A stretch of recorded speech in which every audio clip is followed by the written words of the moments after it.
Buenas noches, hoy es viernes 25 de julio del año 2014, son 138 programas en el año 2039 en el ciclo.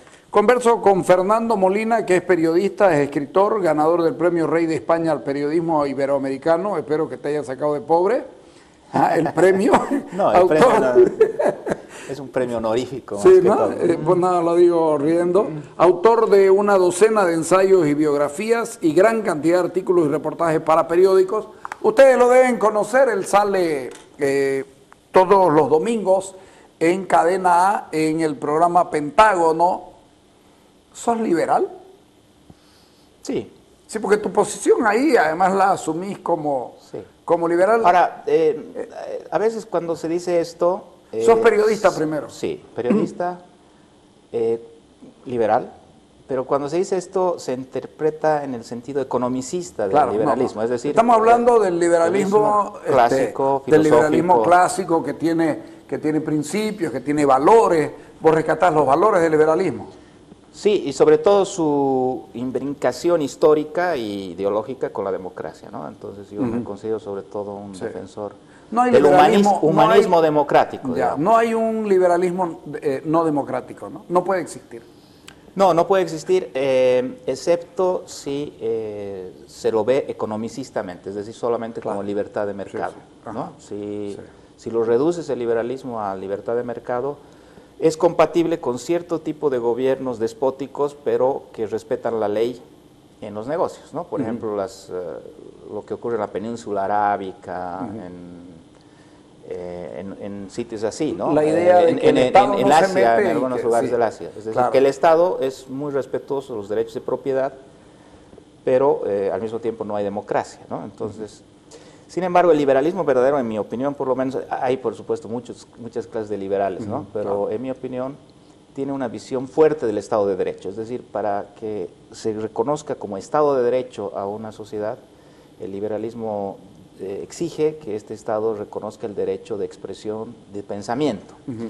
Si no hay derecho de expresión y pensamiento, no hay derechos básicos que constituyen al individuo como igual ante la ley, y por lo tanto no hay igualdad del individuo respecto al Estado en cuanto a sus expectativas de justicia, ¿no? Que es lo que se define como Estado de Derecho. Entonces, para evitar este requisito, que es muy difícil de cumplir en estas sociedades que son capitalistas, pero no son democráticas, entonces hay una visión más débil del Estado de Derecho, que es la que asumen los liberales economicistas, ¿no? Que es un Estado de Derecho en el que tú tienes derechos de propiedad, derechos de acudir al juez, etcétera, derechos constitucionales que te protegen en el hogar, ese tipo de cosas, pero no tienes derecho de pensamiento libre. Y entonces ahí aparentemente habría un Estado de Derecho sin democracia, ¿no? Entonces podría haber un liberalismo sin democracia, pero eso no me parece muy legítimo, es medio espurio. Yo siempre digo, debemos estar medios locos en este programa y en algunos otros donde todavía se discute el liberalismo como valor, ¿entendés?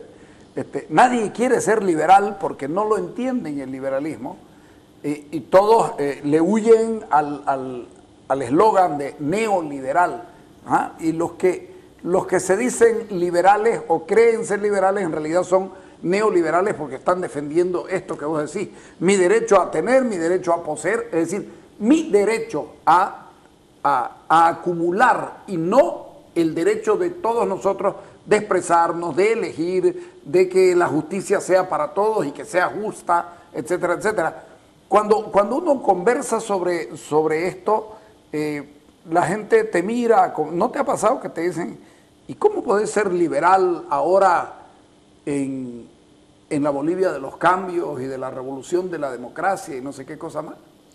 Sí, es una excentricidad, ¿no? Pero la verdad es que nunca ha sido tan necesario el liberalismo como en nuestro país ahora, ¿no? Justamente porque, entendido en su sentido integral, justamente porque es la ideología de la limitación del poder, ¿no?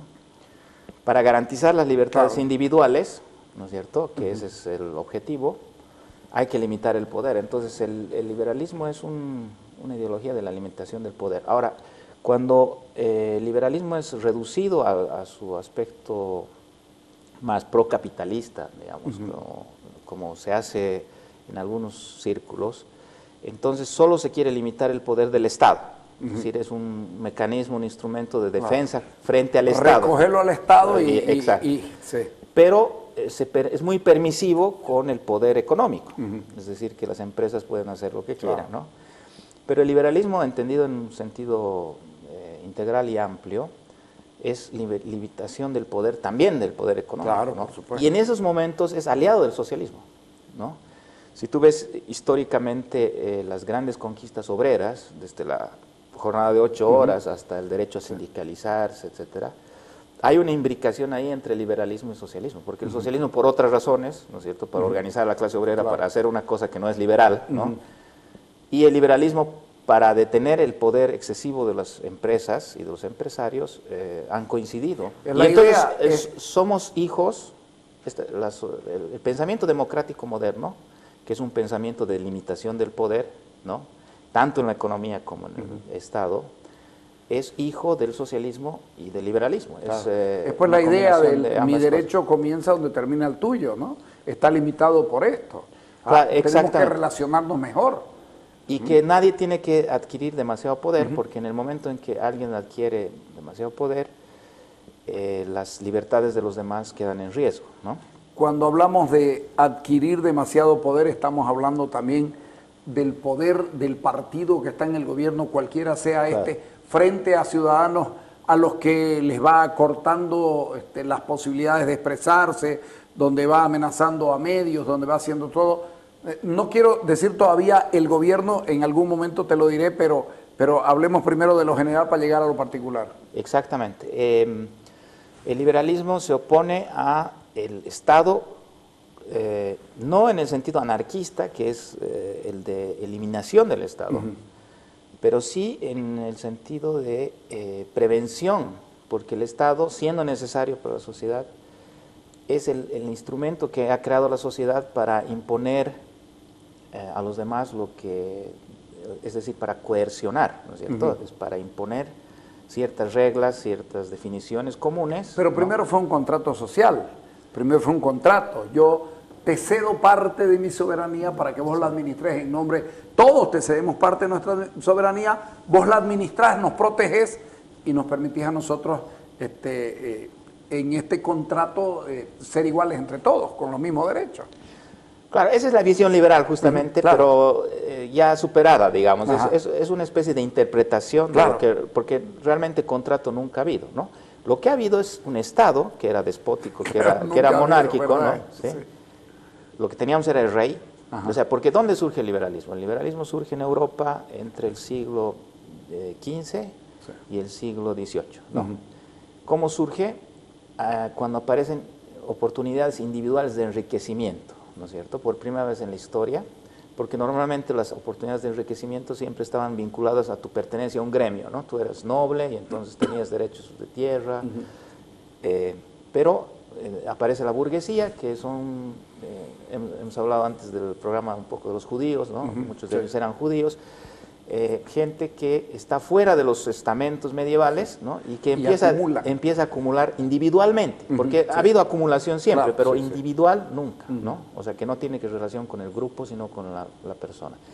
Y entonces se empiezan a aprovechar esas oportunidades y esta clase nueva se empodera, ¿no? Llega a tener tal poder que empieza a reclamar una sociedad a su medida, ¿no? Y esa sociedad significa que una sociedad que respete a los individuos, que respete sus derechos a enriquecerse individualmente, a actuar individualmente, a tomar decisiones, etc. Y ahí empieza a surgir esta concepción del contrato. Dicen, ¿no? Tenemos que crear un contrato en el cual, o sea, no, el Estado debe ser contractual.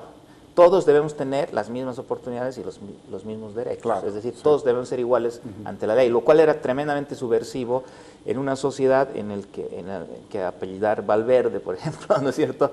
Si eres aristócrata, te daba derechos por encima de Molina, ¿no? Entonces, si yo voy y digo, No, todos Molina tenemos, es igual a Valverde. Exacto, todos somos miembros del contrato, entonces estoy siendo subversivo. Y esa es la revolución liberal que va a terminar en la Revolución Francesa. Y en Inglaterra, porque eso me interesa mucho porque ahí es donde se entronca el liberalismo con la democracia.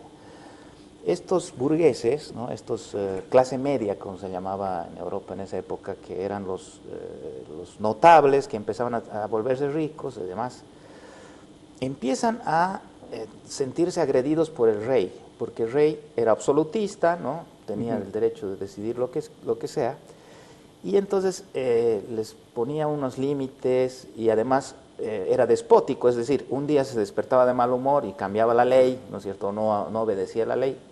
Eso te puede sonar bastante moderno, ¿no es cierto? Era el rey decía, no, ni siquiera necesitaba abogados para meterle nomás, lo metía nomás, ¿no es cierto? Sí. Y eso perjudicaba. Bueno, lo de necesitar abogados también es por decir, porque al final de cuentas le mete nomás. ¿No? Sí. Entonces, este tipo de comportamiento despótico es que no obedece la ley, ¿no? Entonces los molestaba, los perjudicaba, y ellos dicen, a este señor hay que limitarlo, ¿no? Pero ¿cómo limitar a alguien que en ese momento era designado por Dios, ¿no? Porque el rey era la presencia divina en la tierra para gobernar, etcétera. Entonces ellos van creando la idea de la soberanía popular, así es como se va formando en un mecanismo inglés que luego vamos a copiar casi todos los es la democracia moderna, pues, ¿no? Exacto. Ese mecanismo inglés muy curioso que tiene que ver mucho con el espíritu anglosajón es la llamada Cámara de los Comunes, es decir, un lugar representativo en el que la gente no asistía como en el resto de los reinos porque era noble, sino porque era de tal territorio, era del país de los Gales, de no sé qué, ¿no? Entonces ahí se crea la idea de representación moderna. Bueno, esta Cámara de los Comunes empiezan a pulsear con el rey, ¿no? Y lo van limitando con unos argumentos sumamente sofísticos, ¿no? Como diciéndole, mira, tú realmente eres la voluntad divina en la tierra, pero como Dios nos ama tanto, jamás va a hacer algo contra nosotros, ¿no es cierto? Entonces tú tienes que ser bueno con el pueblo, ¿ya? Ajá. Y cuando no eres bueno con el pueblo no obedeces a Dios. Estás ofendiendo a Dios. Exacto. Entonces, ¿y quién es el pueblo? Somos nosotros, los representantes del pueblo. Entonces, finalmente el rey termina siendo subordinado a la Cámara de los Comunes y ahí aparece la democracia monárquica, ¿no? La democracia, la representación monárquica, ¿no? Que es la primera forma democrática, todavía muy limitada, la monarquía parlamentaria, ese es el nombre técnico correcto que estoy olvidando, la monarquía parlamentaria, es decir, aparece el concepto de la voluntad del pueblo que se expresa en el parlamento y el rey obedece esa voluntad y de ahí ya empieza entonces a limitarse el Estado y se genera una serie de mecanismos mucho más profundos ya en la Revolución Norteamericana, que ocurre un medio siglo después de lo que te estoy contando, que ya un poco más, la Revolución Norteamericana ya prescinde del rey, ¿no es cierto? Porque rompe con Inglaterra, entonces ya no, aunque hay ciertos coqueteos, ¿no? Al principio de poner otro rey, ¿no?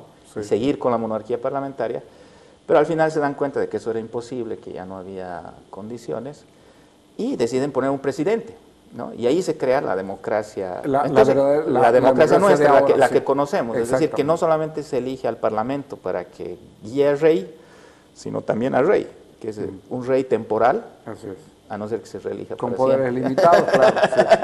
Pero ya esa es otra historia. Esa es otra historia. Sí. Dicho esto, te voy a pedir un corte, vamos a un corte porque quiero que hablemos de algunos temas tratados por vos en este libro.